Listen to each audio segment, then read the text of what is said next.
ಸನ್ಮಾನ್ಯ ಶ್ರೀ ಸಿದ್ದರಾಮಯ್ಯ ಮುಖ್ಯಮಂತ್ರಿಗಳು ಕರ್ನಾಟಕ ಸರ್ಕಾರ ಬೆಂಗಳೂರು ವತಿಯಿಂದ ಇವತ್ತು ತಹಸೀಲ್ದಾರ್ ಮುಖಾಂತರ ಅವರು ಸನ್ಮಾನ್ಯ ಸಿದ್ದರಾಮಯ್ಯ ಅವರಿಗೆ ಮನವಿ ಪತ್ರವನ್ನು ಸಲ್ಲಿಸ್ತಾ ಇದ್ದೀವಿ. ಇವತ್ತು ಮಾನ್ಯರೇ, ವಿಷಯ ಏನಪ್ಪ ಅಂದರೆ, ಮೊನ್ನೆ ಆಲ್ಮೇಲ್ ತಾಲೂಕಿನ ಮರುಡಿ ಗ್ರಾಮದಲ್ಲಿ ಆದಂಥ ಒಂದು ದುರ್ಘಟನೆ ವಿಚಾರವಾಗಿ ಇವತ್ತು ನಾವು ವಿಷಯ ಕುಟುಂಬಕ್ಕೆ ಹೆಚ್ಚಿನ ಪರಿಹಾರ ನೀಡಬೇಕಂತ ನಾವು ಮನವಿಯನ್ನು ಸಲ್ಲಿಸ್ತಾ ಇದ್ವಿ.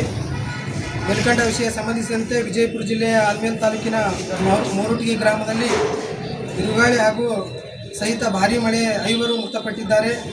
ಮೋರುಟಿಗಿ ಗ್ರಾಮದಲ್ಲಿ ಗುರುವಾರ ತಡರಾತ್ರಿ ಬಿರುಗಾಳಿ ಸಹಿತ ಮತ್ತು ಭಾರೀ ಮಳೆಯಿಂದಾಗಿ ಸಿಡಿಲಿನ ಹೊಡೆತಕ್ಕೆ ಮನೆಯೊಬ್ಬರ ಚಾವಣಿ ಕುಸಿದು ಒಂದೇ ಕುಟುಂಬದ 4 ಸ್ಥಳದಲ್ಲೇ ಮೃತಪಟ್ಟಿದ್ದಾರೆ. ಮೋರುಟಿಗಿ ಗ್ರಾಮದ ಗುರುನಾಥ್ ಬಡಿಗೇರ್ ವಯಸ್ಸು 35, ಅವರ ಪತ್ನಿ ಜ್ಯೋತಿ ಗುರುನಾಥ್ ಬಡಿಗೇರ್ ವಯಸ್ಸು 28, ಅವರ ಮಗಳಾದ ಕಾಳಮ್ಮ ಬಡಿಗೇರ್ ವಯಸ್ಸು 13 ಹಾಗೂ ಕೀರ್ತಿ ಬಡಿಗೇರ್ ವಯಸ್ಸು 9 ಮೃತಪಟ್ಟಿದ್ದಾರೆ.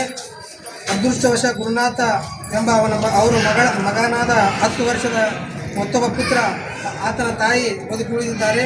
ಘಟನಾ ಸ್ಥಳಕ್ಕೆ ಆಗಮಿಸಿದ ಸಚಿವ MB ಪಾಟೀಲ್, ಜಿಲ್ಲಾ ಉಸ್ತುವಾರಿಗಳು ಅವರ ಕುಟುಂಬ ಸದಸ್ಯರಿಗೆ ಸಾಂತ್ವನ ಹೇಳಿದರು ಹಾಗೂ ಮೃತರ ಕುಟುಂಬಕ್ಕೆ ತಲಾ 5 ಲಕ್ಷ ರೂಪಾಯಿ ಪರಿಹಾರದ ಭರವಸೆ ನೀಡಿದರು.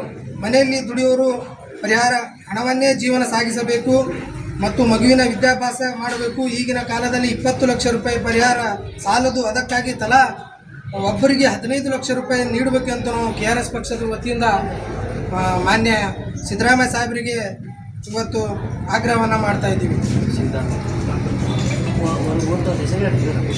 ಮೈಬೂಬ್ ತಾಂಬೋಳಿ, KRS ಪಕ್ಷ.